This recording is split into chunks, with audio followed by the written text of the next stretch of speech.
Salut les gars, et bienvenue dans ce nouvel épisode de God Save the Goal. Aujourd'hui, au programme, review de la deuxième journée de Première Ligue. Je vais aborder 5 matchs sur lesquels je vais vous donner mon avis, mes pronostics, les enjeux pour ces clubs concernés. On va commencer tout de suite avec le premier match. Manchester City, coté à 1,48, sont-ils autant favoris? Je vais commencer plutôt par parler de Tottenham. Tottenham s'est imposé 4-0 la saison dernière à l'Etihad Stadium. Ils ont gagné leur premier match, certes contre Burnley, qui sera peut-être une des pires équipes cette saison, mais une victoire quand même, notamment avec un clean sheet et 3 buts marqués, en plus par Richarlison qui a besoin de confiance, qui a besoin de marquer en ce début de saison. Ça les a mis en confiance, ils ont un état d'esprit à l'approche de cette rencontre pour moi, qui peut, je dirais pas les favoriser dans le score final, mais les favoriser par rapport à l'écart de cote qui, pour moi, n'est pas aussi justifié. Concrètement, ça va être le premier test de ce Manchester City 2.0 de Guardiola. C'est dur à estimer, c'est dur à parier ce genre de match parce qu'on ne sait pas vraiment à quoi s'attendre côté City. C'est dur d'estimer leur capacité à défendre contre des bonnes équipes comme Tottenham qui va sûrement faire un top 10 cette saison. En tout cas, voilà, c'est quand même une équipe qui n'est pas comme Wolverhampton, qui a une meilleure qualité un petit peu à toutes les lignes au niveau de la finition. Si on avait Richarlison à la place de Larsen, est-ce que ça n'aurait pas été un but, si ce n'est même plus, encaissé? Ça ne va pas être la même confrontation, donc rien à voir, même si City a certes fait une bonne première rencontre. Si on se rapproche quand même pour analyser un petit peu ce match aux deux dernières confrontations l'année dernière, c'était une défaite donc 4-0 de City à domicile et une victoire seulement 1-0 à l'extérieur au Tottenham Hotspur Stadium. Je me rappelle avec un but qui m'avait aussi coûté un pari à la 92e ou 95e refusé pour Erling Haaland, qui d'ailleurs pour moi aurait dû être un but accordé. J'étais un petit peu dégoûté. Mais globalement un match où City avait failli au final se faire remonter alors qu'ils avaient quand même tellement l'avantage. Donc si on se raccroche vraiment aux deux dernières confrontations, c'est un City qui, à la fin, des 90 minutes, n'est pas si impressionnant que ça. Donc attention, en s'appuyant sur ces données-là, je pense quand même que City, qui a quand même pas mal tiré lors de ces confrontations, notamment 23 tirs, je crois, pour 5 cadrés, à leur défaite 4-0 l'année dernière. Je pense qu'on aura quand même un City avec un certain volume de frappes. Ils avaient même laissé Burnley frapper plus de 14 fois, je crois, à domicile. Je pense que City marque. Maintenant, attention à ne pas encaisser. Je vais donner mes scores tout de suite. Je vois bien typiquement un 2-1. Pourquoi pas quelquefois une surprise, un 2-2, un match nul 2-2. Tottenham, pour moi, a les capacités de marquer 2 buts. Même si ils ne sont pas favoris, je trouve que donner une cote à 1,48 pour un club qui peut encaisser 2 buts, c'est un petit peu élevé. Donc je partirais plutôt sur un pronostic du genre voilà, 2-1, 2-2. Le genre de prono intéressant à prendre, ça serait un handicap Tottenham. Tottenham ne perd pas ou de 2, ne perd pas ou de 3. Avec pourquoi pas quand même un but de City qui pourrait faire grimper un petit peu la cote parce que pour autant je vois quand même City marquer. Mais voilà, je vois pas City facilement en planter 3. Je pense que City peut en marquer souvent 2. Assez probablement 1. Très souvent, je ne les vois pas marquer non plus 0 but. Mais voilà, je pense que la range des buts de City se situe souvent entre 1 et 3 avec une grosse moyenne à 2 buts sur ce match. Maintenant, attention, est-ce que Tottenham ouvrira le score? Est-ce que Tottenham pourra revenir? On le verra. Donc je pense que non, City n'est pas autant favori pour une cote à 1,48. Il serait plus intéressant de partir sur un handicap. Après, peut-être que je me trompe, mais je vois voilà, Tottenham ne pas forcément se prendre une raclée avec plus de 3 buts d'écart. Et encore, un handicap comprenant 3 buts d'écart pourrait être, comme je l'ai dit, un bon pronostic. Enfin voilà, on va passer sur le point suivant. Est-ce que Sunderland a l'opportunité d'avoir 6 points au début de la 3e journée ou à la fin de la 2e journée de Premier League? Ce serait assez dingue pour eux. Clairement, ils jouent à l'extérieur contre Burnley, donc leur concurrent peut être direct à la relégation, même si pas mal de gens ont l'air de voir Sunderland facilement se maintenir. Je pense quand même qu'il ne faut pas se chauffer. Mais c'est vrai qu'avoir 6 points au bout de la 2e journée, ce serait déjà un grand pas pour eux. Donc, l'année dernière, ils ont fait 0-0 sur le même terrain. À Burnley, 1-0 chez eux, avec en plus un carton rouge en fin de match, mais ils avaient conservé le score. Donc la saison passée, c'est un match à enjeu. Donc pour moi, personnellement, je ne vois pas beaucoup de buts. Les cotes sont d'ailleurs assez intéressantes. Je pense que c'est encore le genre de match un petit peu comme Leeds-Everton, qui pour moi n'offre pas un panel de scores probables super élevé. Pour moi, on dépasse vraiment jamais trop le 3 buts au total. Je vais revenir sur mes scores après. Mais peut-être, même si la cote de 3,20 de Sunderland, qui n'est donc pas favori contre Burnley parce qu'il est sûrement à l'extérieur, je comprends. Maintenant, la confiance acquise pour moi à la première journée, notamment avec les 3 buts inscrits et en plus un par le défenseur Ballard, qui est le capitaine de cette équipe-là, qui n'est pas le capitaine, pardon, c'est Xhaka, mais qui était le capitaine et qui est un super joueur qui marque un bon but, qui a vraiment endossé ce rôle de motivateur, qui a pris tout le stade avec lui à ce deuxième but du break, qui a permis à Sunderland de prendre 3 points.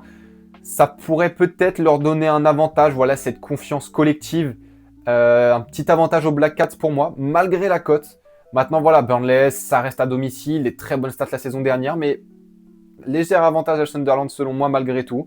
Je pense qu'il y a peut-être une petite erreur de cote, alors peut-être que je me trompe. Mais voilà, j'ai du mal à voir Burnley personnellement en marquer 2, bien qu'il joue à domicile, bien même qu'il pourrait marquer, admettons, en première mi-temps quelquefois. Vraiment, je les vois rarement marquer 2 buts. Par contre, s'il marque 2 buts, je pense pas Sunderland capable de tenir un 2-2. Je pense que si Burnley marque 2 buts, ça sera suffisant pour prendre 3 points. Maintenant, comme je l'ai dit, je le vois très rarement arriver. Donc, je vais vous citer mes scores. Personnellement, je vois souvent un score comme 1-1. Voilà, un point qui serait quand même intéressant pour Sunderland, même si je pense qu'ils vont tout faire pour en prendre 3. Parce que de 1, prendre 3 buts, c'est bien.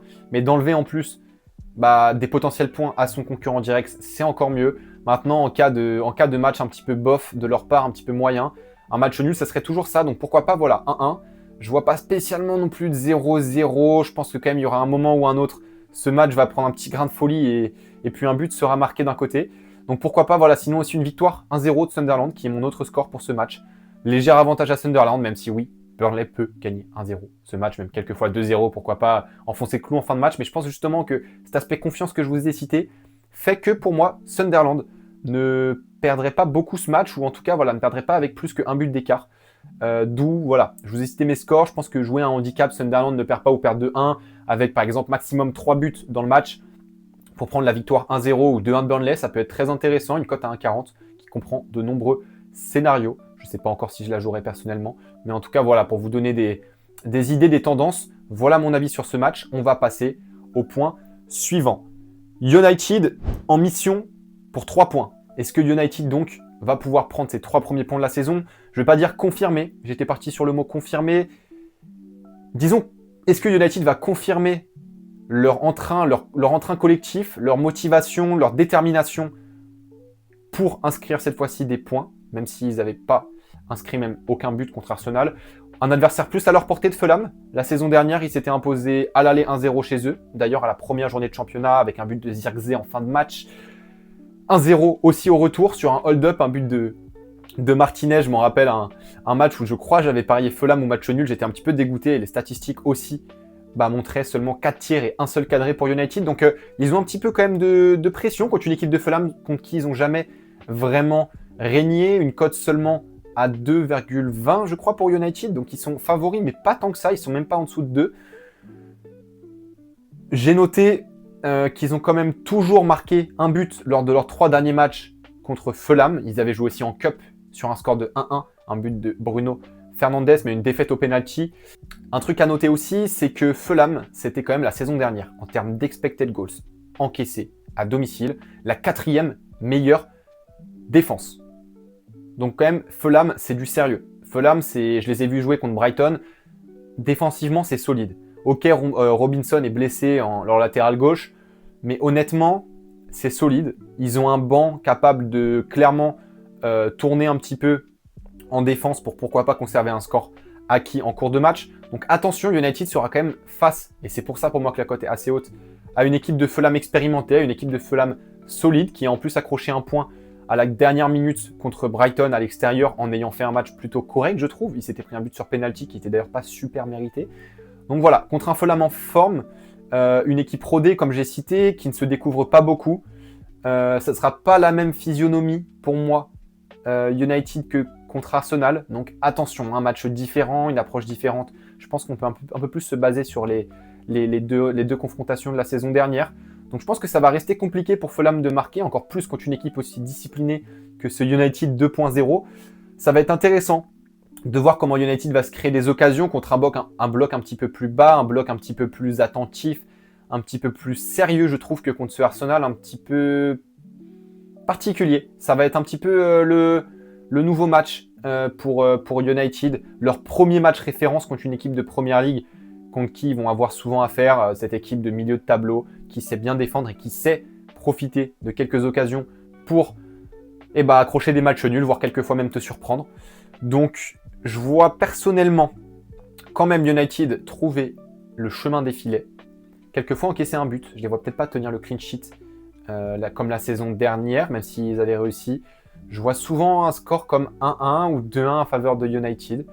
Donc voilà, ça pourrait être une ouverture du score de Fulham et puis une remontada United au panache. Ça pourrait être quelquefois une ouverture de United avec Fulham qui vient égaliser. United peut-être quand même, selon moi, capable de gagner ce match tout en encaissant un but.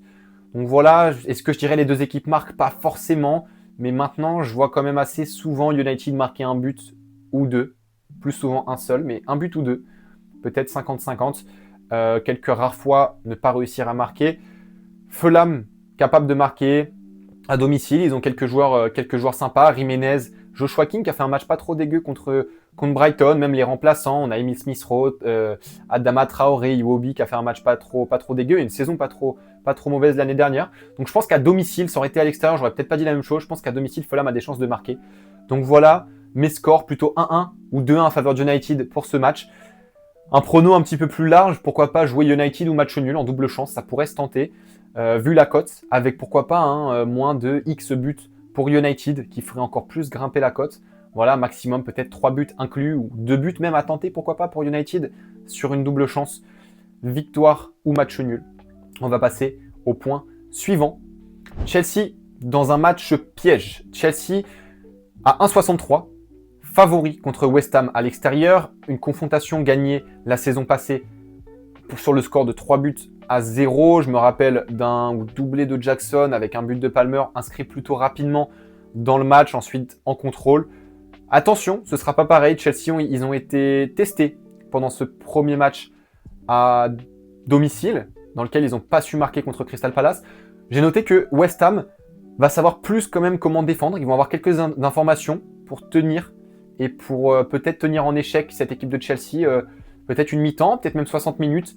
Malgré tout, la qualité individuelle pourrait créer et convertir des occasions de but. La qualité individuelle des joueurs de Chelsea pourrait quand même faire la différence au bout de 90 minutes. Maintenant, attention pour les Blues, parce qu'ils sont favoris. Mais alors, attention. Pour moi, il y a quand même une bonne défense de Chelsea malgré tout. Ils ont concédé un coup franc refusé, heureusement pour eux, et une seule grosse occasion de Mateta sur ce match à domicile. Ça reste globalement, je crois, 0,60 expected goals, plus ou moins des bonnes statistiques défensives. C'est une défense plutôt rodée, même si Colwill n'est pas là. Je pense que Chelsea saura comment défendre et ne pas trop se découvrir, mais attention à la surprise, encore une fois. Les matchs à l'extérieur, c'est pas pour rien que les cotes, elles sont toujours un petit peu moins intéressantes, un petit peu à faveur des équipes à domicile, parce que voilà, ils sauront peut-être un petit peu plus profiter de quelques erreurs, de quelques moments de faiblesse de Chelsea, pour ne serait-ce qu'en marquer un, et donc les contrarier un petit peu. Mes scores, je dirais plutôt, allez, quand même malgré tout, 2 buts marqués par Chelsea, mais vraiment pas beaucoup plus personnellement. 2-1, 2-0 pour les Blues, qui peut-être réussiraient à faire leur premier match un petit peu référence de la saison, une saison dans laquelle quand même je les vois faire souvent un top 5. Les cotes des bookmakers les ont placés à la 4e place en termes de classement pour la fin de ce championnat. Donc je pense qu'il y a un moment, il va falloir qu'ils commencent à se comporter comme tel. Et pourquoi pas, voilà, contre un adversaire qui les favorise. Ils avaient gagné 5-0 contre eux il y a 3 rencontres. Une victoire seulement 2-1, un petit peu disputée la saison dernière à domicile, mais toujours capable de marquer au moins 2 buts. Je pense que voilà, Chelsea, entre l'équipe, le banc, la profondeur d'effectif, ça devrait pouvoir le faire. Attention à un score comme 1-1. Attention, même pourquoi pas quelquefois de se faire surprendre 2-1. Mais voilà, mes scores, ça reste du 2-1 Chelsea ou 2-0, même pourquoi pas quelquefois de tenir un clean sheet. Globalement, Chelsea ou match nul, ça se tente avec au minimum un but de Chelsea. Pas comme, je vois pas encore un 0-0. Je pense que voilà, Chelsea est capable de le faire. Maintenant, jouer un handicap de West Ham serait pas bête non plus, avec pourquoi pas un moins de 5,5 buts, quelque chose comme ça, moins de 4,5 buts. À voir. Attention, West Ham a quand même souvent fait des prestations assez médiocres la saison dernière à domicile. On est sur une équipe qui n'a pas beaucoup changé, qui a mal commencé contre Sunderland. Donc toujours attention. C'est peut-être quand même pour ça que je mets l'avantage à Chelsea. Ils ont quand même été assez mauvais, surtout défensivement la saison dernière, et encore plus à domicile. Est-ce que la malédiction va continuer? À voir. En tout cas, voilà mon pronostic et mon avis sur ce match. On passe, les gars, au dernier point. Liverpool, peut-être le premier raccro dès la deuxième journée de championnat. Liverpool qui se déplace à Newcastle l'année dernière sur le score de 3-3 avec une égalisation de Fabian Schär à la 90e minute après un corner, une situation un petit peu litigieuse. Ça avait fini par contrarier les plans de Liverpool, même si il n'en aura pas fallu beaucoup plus pour gagner avec plus de 10 points d'avance. La Première Ligue, Liverpool est à 1,95. Liverpool, 1,95, c'est une belle cote. Je dirais même très belle cote. 4 des 5 dernières confrontations ont fait plus que 2,5 buts. Cependant, pour moi, Arne Slot va tenter d'être un petit peu plus précis, d'être un petit peu plus en contrôle sur ce match, avec en plus le retour de Gravenberch, qui joue un rôle très important. Je le rappelle encore, le troisième joueur après Salah et Van Dijk, le plus utilisé la saison dernière, dans une saison dans laquelle ils ont été clairement supérieurs à la Première Ligue, à tout le monde, à tous les clubs. Donc voilà, pourquoi pas prendre les 3 points à l'extérieur, mais avec un match qui part un petit peu moins en feu d'artifice que d'habitude.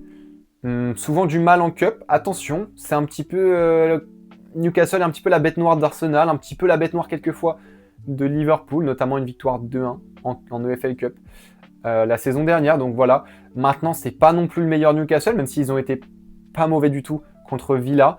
C'est un Newcastle qui a des cartes à jouer, mais c'est quand même un Newcastle pour moi que je vois inférieur à Liverpool, à ce Liverpool-là, qui à l'expérience, selon moi, devrait être capable souvent de s'imposer ou au moins de tenir un match nul. Je les vois rarement perdre, de par leur capacité à marquer des buts. Donc naturellement, en marquant, il va falloir en marquer encore plus en face pour prendre 3 points.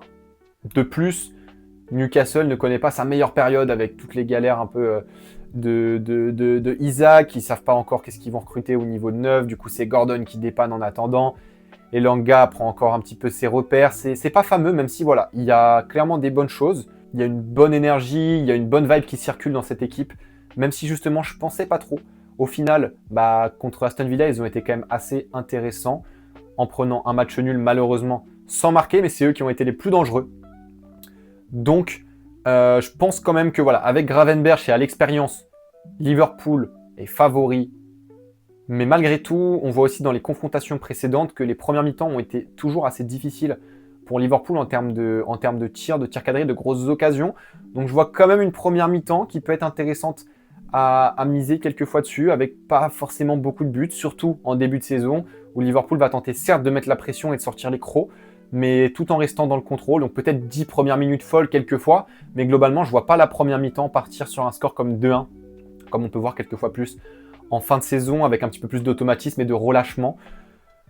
Globalement, pour mes scores, je vois quand même un petit peu comme Chelsea, souvent 2-0 ou 2-1. Encore une fois, je pars sur des scores assez probables, mais ce ne serait pas nécessaire pour Liverpool d'en marquer 3, même si je les sens capables quelquefois de le faire. Je les vois largement capables d'en marquer un seul, donc 2 assez souvent. Et 2 buts pourraient être nécessaires, suffisants pour Arne Slot, pour prendre 3 points à l'expérience, à l'extérieur, contre une équipe de Newcastle qu'on a vue pas trop mauvaise. Donc voilà, affaire à suivre. Je pense que globalement, Liverpool ou nul pour assurer avec au moins un but, et pourquoi pas moins de 2-5 en première mi-temps, ça pourrait être un prono assez intéressant. Voilà, pourquoi pas un but en première, ou un ou encore 2 buts en deuxième mi-temps. C'est un prono qui pourrait offrir de nombreuses cotes, de nombreux scénarios inclus. C'est très intéressant. Voilà, je vois quand même très souvent Liverpool marquer ce nombre exact de buts, de 2 buts. Maintenant, ils sont capables d'en marquer 3 et quelquefois d'être tenus en échec avec un seul. Mais voilà, une grosse, encore une fois, un petit peu comme Manchester City, très souvent inscrire entre 1 et 3 buts, très souvent 2. 2 suffisant pour gagner 3 points comme un score sur 2-0 ou 2-1. Enfin voilà les gars, on arrive au bout de cette review de la deuxième journée de Première Ligue. J'espère que les analyses vous auront été pertinentes et que les informations seront utiles pour placer vos pronostics ou pour juste profiter des matchs. Et puis voilà, on se retrouve lundi probablement pour faire un récap de cette deuxième journée de Première Ligue. Bon week-end, bonne deuxième journée à tous. Prenez soin de vous les gars. Ciao.